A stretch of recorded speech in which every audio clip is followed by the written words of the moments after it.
मनुष्य चाहे कितना भी प्रयास क्यों न कर ले, कितना भी प्रयत्न क्यों न कर ले, लेकिन उसे अपने कर्मों का फल तो भोगना ही पड़ता है। चाहे मनुष्य कितना ही प्रयत्न कर ले, लेकिन वह कभी अपने कर्मों से बच नहीं सकता। जैसी करनी वैसी भरनी, यह वाक्य तो आपने सुना ही होगा। अर्थात जैसे आप कर्म करोगे वैसा ही आपको फल भी प्राप्त होगा। लेकिन मेरा एक प्रश्न है, क्या आप इस बात पर यकीन करते हैं कि जैसा आप कर्म करेंगे वैसा ही आपको फल भी मिलेगा?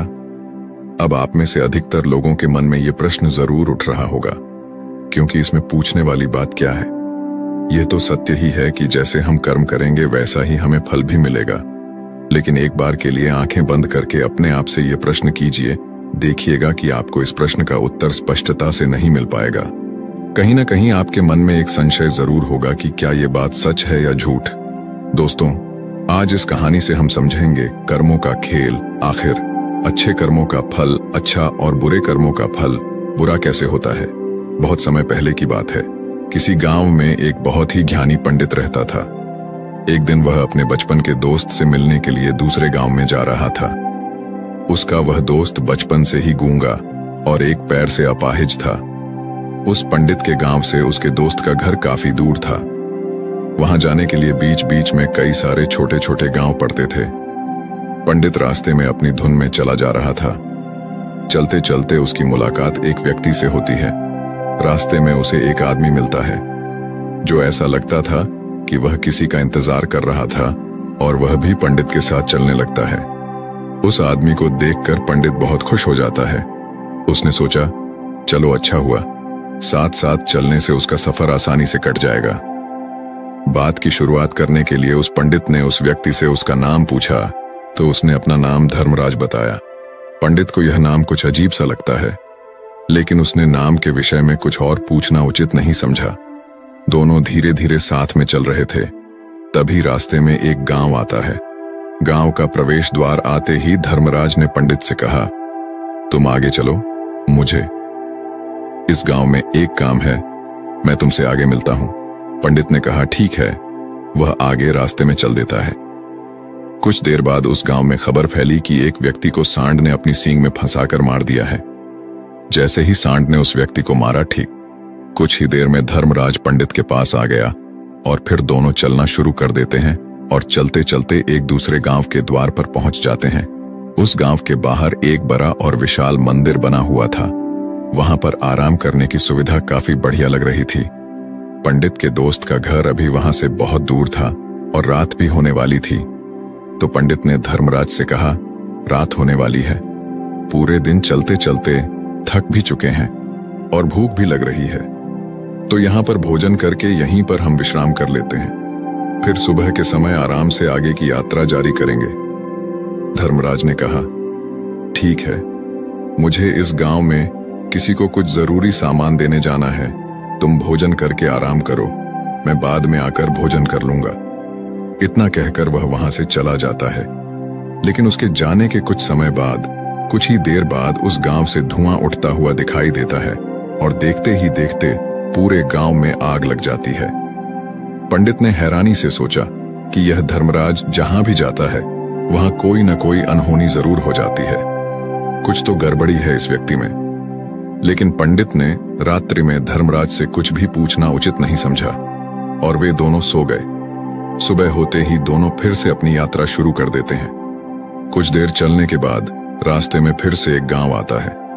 धर्मराज ने फिर पंडित से कहा, आप आगे चलिए, मुझे इस गांव में अपने मित्र से मिलने जाना है, मैं अपने दोस्त से मिलने के बाद आगे रास्ते में मिलूंगा। यह कहकर धर्मराज वहां से चला गया। लेकिन पंडित इस बार आगे नहीं गया। वहीं खड़ा होकर धर्मराज को देखता रहा कि वह कहां जा रहा है और क्या करता है। तभी थोड़ी देर बाद लोगों की आवाज सुनाई देने लगी कि एक व्यक्ति को सांप ने काट लिया है और उसकी मृत्यु हो गई है। ठीक उसी समय धर्मराज फिर पंडित के पास पहुंच गया।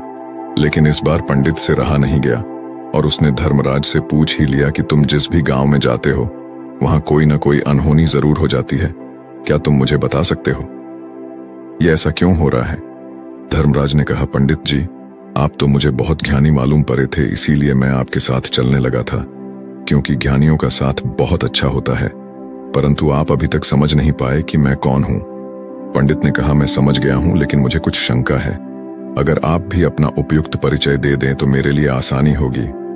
तब धर्मराज ने जवाब दिया कि मैं एक यमदूत हूं और यमराज की आज्ञा से उन लोगों के प्राण हरण करता हूं जिनकी उम्र पूरी हो चुकी है।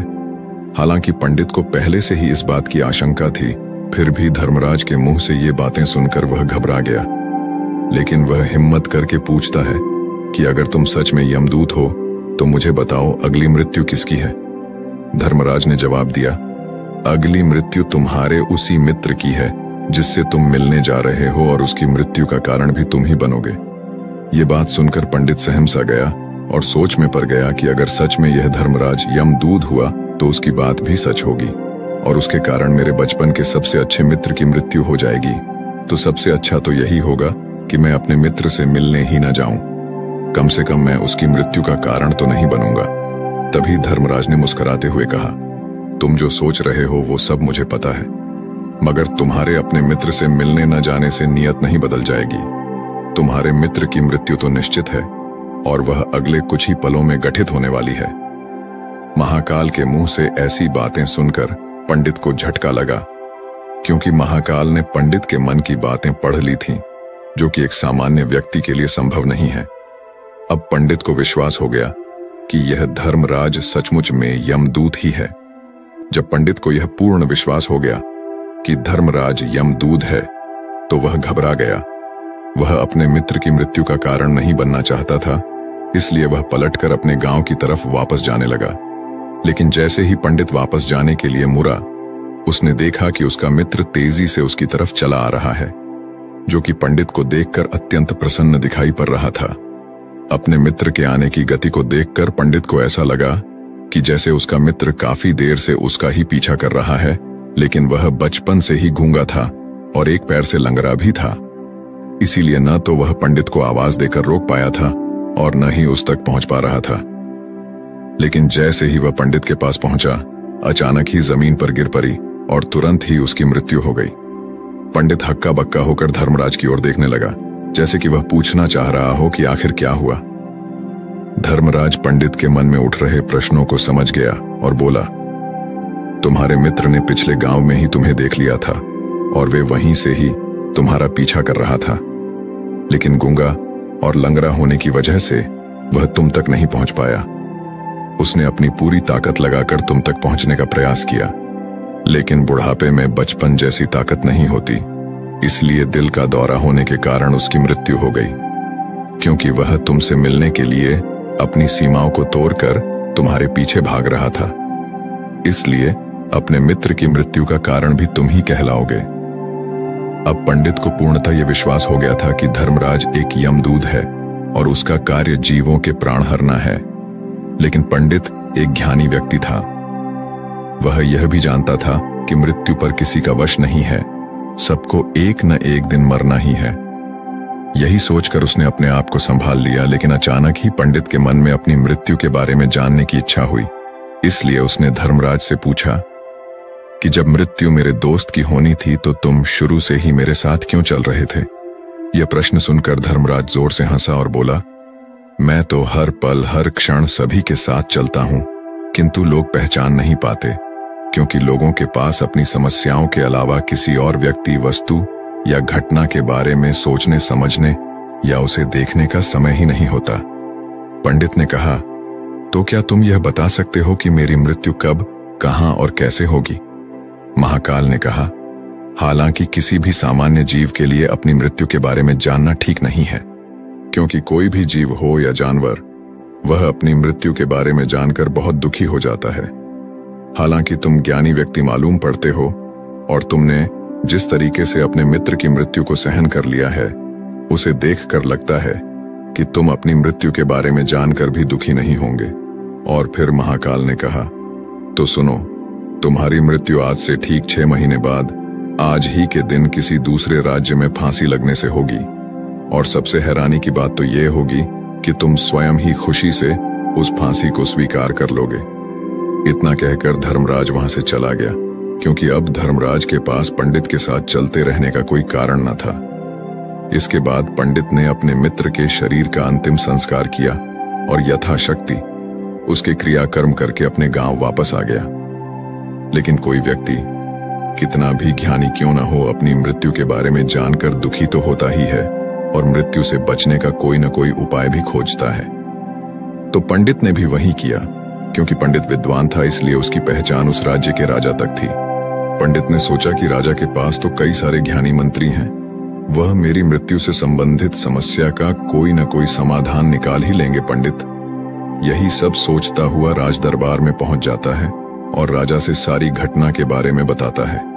राजा ने अपने मंत्रियों को सारी समस्या बताई और उनसे सलाह मांगी।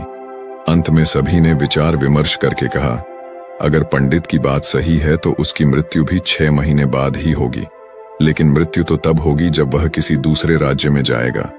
यदि वह किसी दूसरे राज्य में जाए ही न तो मृत्यु ही नहीं होगी। मंत्रियों की यह सलाह राजा को भी सही लगी। इसके बाद पंडित के रहने की सारी व्यवस्था महल में ही कर दी गई और राजा के आदेश के बिना उस पंडित से किसी को भी नहीं मिलने दिया जाता था। लेकिन पंडित कहीं भी आ जा सकता था, ताकि पंडित को यह न लगे कि वह राजा की कैद में है। परंतु पंडित डर के मारे स्वयं ही कहीं आता जाता नहीं था।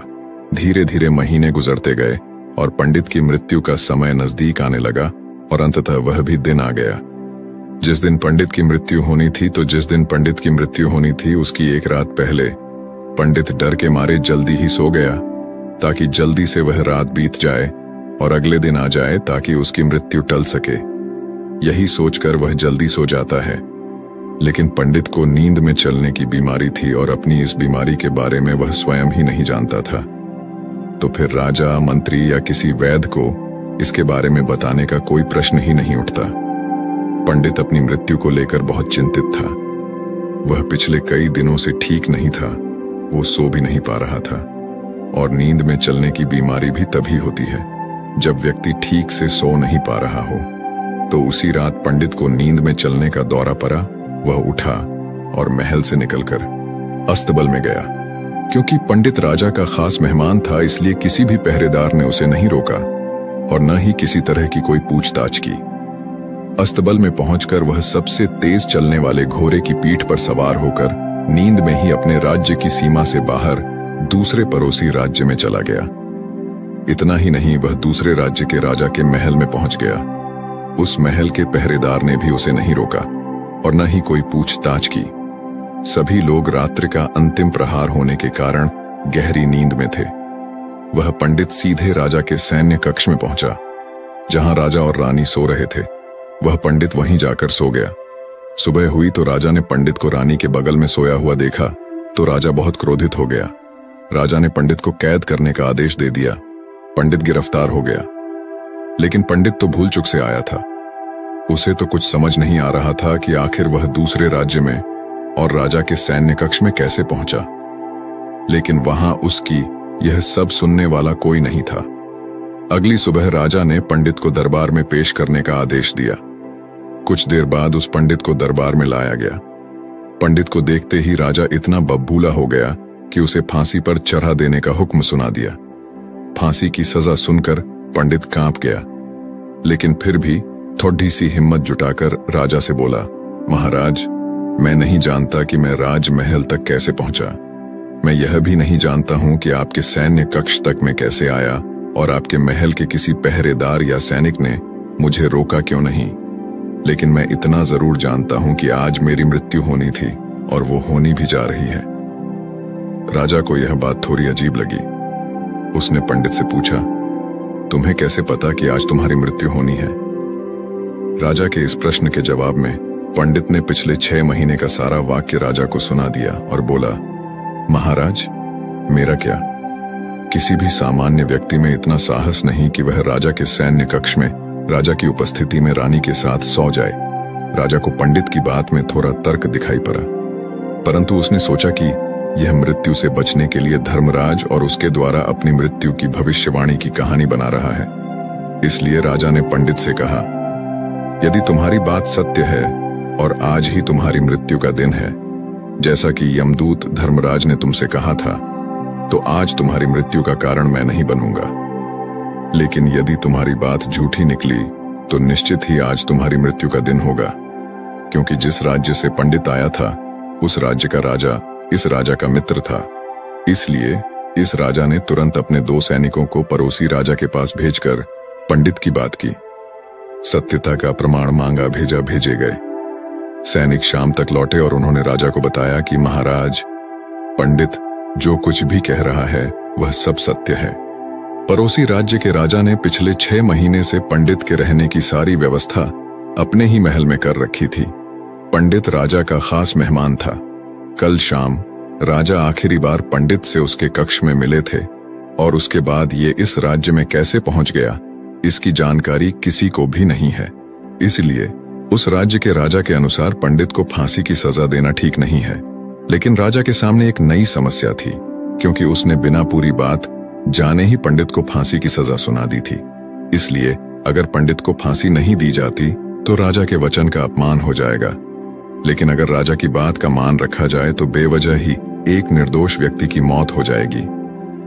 राजा ने अपने सभी मंत्रियों से इस बारे में सुझाव मांगा तो मंत्रियों ने राजा को सुझाव दिया कि महाराज, पंडित को एक कच्चे सूत के धागे से फांसी लगवा दी जाए। इससे आपके कथन का भी मान रह जाएगा और कच्चे सूत के धागे से पंडित को फांसी भी नहीं लगेगी और उसके प्राण भी बच जाएंगे। राजा को मंत्रियों का यह सुझाव पसंद आया और उसने ऐसा ही करने का आदेश दे दिया।